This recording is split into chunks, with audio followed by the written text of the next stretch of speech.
India आजकल, सच खबर हर पल।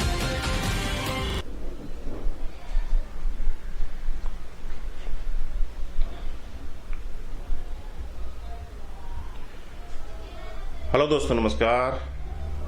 आप देख रहे हैं इंडिया आजकल, सच खबर हर पल, और मैं हूं आईपीएस यादव। घृणा की शिक्षा और हिंसा, ओशो का बहुत ही खूबसूरत प्रवचन है, शिक्षा पर उनके विचार। मैं तो आज के मनुष्य तक के इतिहास को सिर्फ दो हिस्सों में बांटता हूं, युद्ध का काल और युद्ध की तैयारी का काल।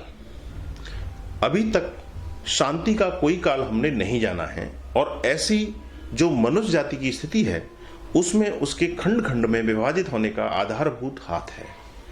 और कितने मनुष्य विभाजित किया है, किसने मनुष्य को किसने विभाजित किया है? क्या धर्मों ने नहीं किया है? क्या आइडियोलॉजी ने किया है? विचारवाद, सिद्धांत या सांप्रदायिकों ने नहीं किया है? क्या राष्ट्रों, राष्ट्रीयताओं और सीमित बनाने वाली धारणाओं ने नहीं किया है? मनुष्यता को खंड खंड में तोड़ने वाले सिर्फ और सिर्फ धर्म ही हैं। समस्त द्वंद्व और कलह के पीछे वाद हैं, फिर चाहे वे वाद धर्म के हों या राजनीति के हों। वाद विवाद पैदा करते हैं और विवाद अंत में युद्ध में ले जाता है। और आज भी सोवियत साम्यवाद और अमेरिकी लोकतंत्र दो धर्म बन करके खंड खंड हो गए हैं। उनकी भी लड़ाई दो धर्मों की लड़ाई हो गई है। लेकिन मैं पूछता हूं, क्या यह नहीं हो सकता कि हम विचार के आधार पर मनुष्य के विभाजन को समाप्त कर दें? क्या यह उचित है कि विचार जैसी बहुत हवाई चीज के लिए हम मनुष्य की हत्या करें? क्या यह उचित है कि मेरा विचार और आपका विचार मेरे हृदय और आपके हृदय को शत्रु बना दे? लेकिन अब तक यही होता आया है, अब तक यही हुआ है। और अब तक धर्मों के या राष्ट्रों के नाम पर खड़े किए गए संगठन हमारे प्रेम के संगठन नहीं हैं, बल्कि वे हमारी घृणा के संगठन हैं।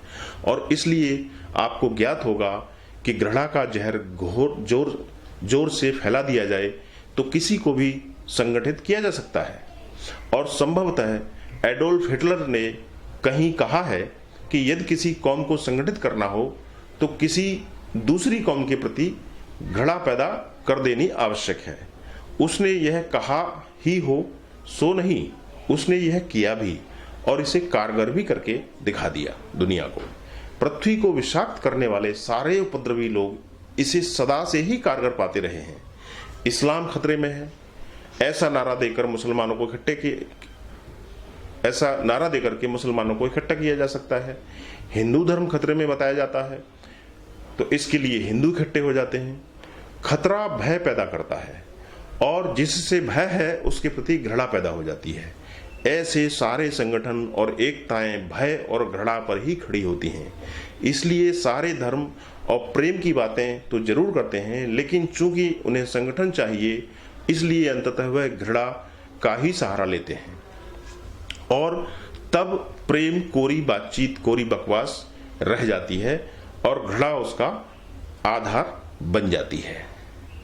तो दोस्तों, ये था ओशो का बहुत ही खूबसूरत प्रवचन, शिक्षा में क्रांति पुस्तक से लिया गया है। अगर आपको ऐसे ही और वीडियो देखने हैं तो आप मेरे चैनल को सपोर्ट करें। सपोर्ट के लिए आप इसको लाइक कर सकते हैं, शेयर कर सकते हैं, और नीचे डिस्क्रिप्शन बॉक्स में दिए गए लिंक पर जाकर के आप मेरे चैनल को डोनेशन दे सकते हैं, जो सीधा मेरे तक पहुंचेगा। अगर आपका सपोर्ट होगा तो मैं इस तरह के और वीडियो बना पाऊंगा।